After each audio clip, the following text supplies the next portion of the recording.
Since 2015, the global recorded music industry revenues has been increasing. While streaming continues to dominate the majority of music consumption, physical sales are also up across all formats, and superfans are helping to drive those numbers. We hear people saying that the era of music streaming led artists to shift from releasing albums to just singles. In this singles economy, we see artists building campaigns around singles instead of albums. In this video, let's compare the album sales and revenues of the United States, South Korea, and Japan, and really dig deep into the strategies and analytics behind the albums. And hopefully you can find some ideas for you and your artists to release albums to increase your fan base and revenue. The US music industry's total revenue in the first half of 2023 hit a record high of $8.4 billion, with streaming accounting for 84%. US physical music revenues reached their highest level since the first half of 2013, with sales increasing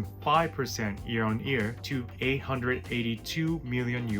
In the US, superfans and direct-to-consumer sales helped boost physical album sales 13.3% to 41.1 million units in the first half of the year, a big improvement from 4.7% decline in the year-ago period. So here's the top 10 best-selling albums in the first half of 2023 in the United States. As you can see, 6 out of 10 best-selling albums in the United States is K-pop. Isn't it crazy, guys? Taylor Swift's Rabbit's fan base is the closest thing in the United States to the fandom seen in K-pop groups. Taylor Swift's album releases have become events unto themselves as fans snap up multiple versions of vinyl LP and CDs. But Swift's US physical album sales in the first half of 2023 can't compare sales of the top artists in K-pop as an individual. In the US, Taylor Swift dominated physical album sales in the first half of the year with a 7.4% share of the top 400,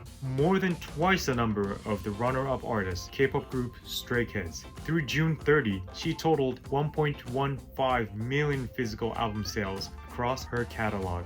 Those numbers sound really impressive until you consider them against the 8.9 million overall sales of K-pop group 17 in South Korea. Physical album sales in the United States don't come close to the number of South Korea. South Korea, in a country of about 52 million people, less than 1/6 of the US 332 million people, South Korea's physical album sales totaled 55 million units in the first half of 2023, and that is 3.5 times higher than the US. 13 albums sold more than 1 million physical units in South Korea in the first half of 2023, compared to 0 in the US. South Koreans bought an average of 1.06 albums per person in the first half of the year, which is counting only the top 400. That's 23 times the US per capita album purchase rate of roughly 0.05 units. Driven by K-pop groups such as 17, Stray Kids, and Tomorrow X together, sales of the top 400 physical albums in South Korea increased by 57% from the prior year period. 17 had 21 titles in the top 400 albums and accounted for 16.2% of the total sales, totaling 8.9 million units. HYBE, the company behind artists like 17, Jungkook, and other BTS solo artists, was responsible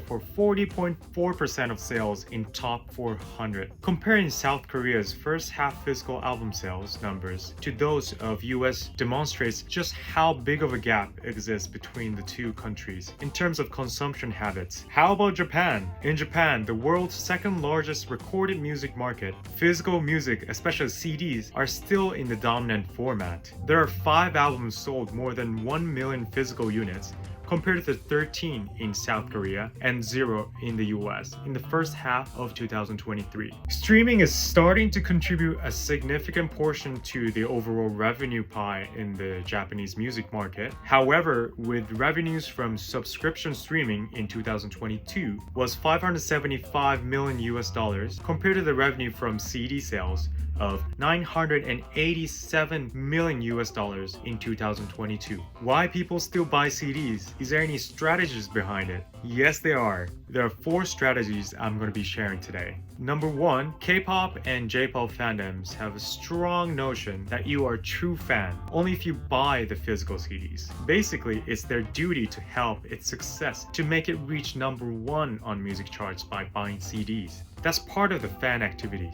Number 2, meet and greet opportunity. One CD purchase comes with or digitally registers 1 raffle ticket for a meet and greet. The more CDs you buy, the higher the chance of winning an invitation to the meet and greet. Number 3, to randomize the components. For example, if there are 9 members in the group, you don't know which member's photo card you're going to get. Due to this, fans either have to keep purchasing until they get the members they want, or buy or trade on second-hand marketplace. Number 4, oftentimes an album or a single itself is released in several different versions, such as limited editions with the same track but different cover designs and components. I mean, after all, both the agency and fandom share the common goal of putting the singer or the group at number 1. As streaming has become the mainstream way to access music, and interest in physical ownership is wanting around the world. Physical sales are at an all-time high in the K-pop world, or I should say the idol world. It's crucial to respond in the short span attention economy, but also it is important to truly connect with fans and unlock a universe of opportunities. Albums are dying yet, at least for now, guys. I hope you guys liked the video. This is Hi Curious. Please like and comment and subscribe. Bye guys!